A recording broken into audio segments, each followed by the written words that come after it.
আসসালামু আলাইকুম।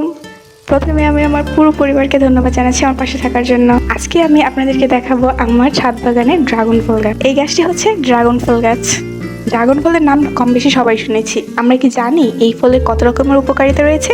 ড্রাগন ফলে রয়েছে প্রচুর পরিমাণে potassium, zinc, magnesium, vitamin B complex. এছাড়াও ড্রাগন ফল ক্যান্সারের সঙ্গে লড়াই করে। এই ফলটিতে ক্যারোটিন নামক এক উপাদান রয়েছে যা আমাদের শরীরে থাকা টিউমারকে ধ্বংস করতে সক্ষম। বেশি পরিমাণ আঁশ থাকায় ড্রাগন ফল খেলে রক্তে শর্করার পরিমাণ অনেকটা স্থিতিশীল হয়ে যায়। নিয়মিত আপনার খাদ্য তালিকায় ড্রাগন ফল থাকলে ডায়াবেটিসের সমস্যা থেকে মুক্তি পাওয়া যেতে পারে।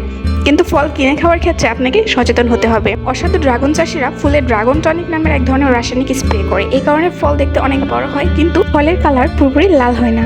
আপনি চাইলে বাড়ির ছাদ বাগানে বড় টবে বা ড্রামে ড্রাগন ফল চাষ করে শখ ও পুষ্টি আহরণ দুটোই করতে পারেন। আমাদের ছাদ বাগানের এই চারাটি আম্মু রোপণ করেছে। যখন ড্রাগন ফুলের কলি বের হয় দেখতে ছোট একটা ড্রাগনের মতো মনে হয়। আমার ছোট বোন তো প্রথমে কলিটাকে ড্রাগন ভেবেছিল। আমি প্রতিদিন বেশ কয়েকবার চেক করতাম যে আজকে ফুল ফুটবে কিনা। তো হঠাৎ করে একদিন দেখলাম যে বীথির মাঝখান দিয়ে সাদা পাপড়ি দেখা যাচ্ছে। তখনই আমি বুঝতে পেরেছি যে আজকেই ফুল ফুটবে। রাতে ফুল ফুটলেও দিনের বেলা থেকেই প্রক্রিয়া শুরু হয়ে যায়। এই ফুল আকারে বেশ বড় হয়, প্রায় 1 ফুট। ড্রাগন ফুল রাতের বেলা ফুটে, এই জন্য একে রাতের রানীও বলা হয়। সন্ধ্যার পর থেকে আস্তে আস্তে করে পাপড়িগুলো খুলতে শুরু করেছে। সাদা রং আমার অনেক পছন্দের একটি রং।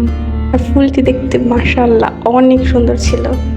আমি রাত 12টায় গিয়ে অনেকক্ষণ দাঁড়িয়েছিলাম ফুলের সামনে। ফুল থেকে মিষ্টি একটা স্মেল আসছিল। আবার খুব ভোরে সূর্য ওঠার আগে আমি ফুল দেখতে চলে গিয়েছিলাম। তখনও ফুল ফুটন্ত অবস্থায় ছিল।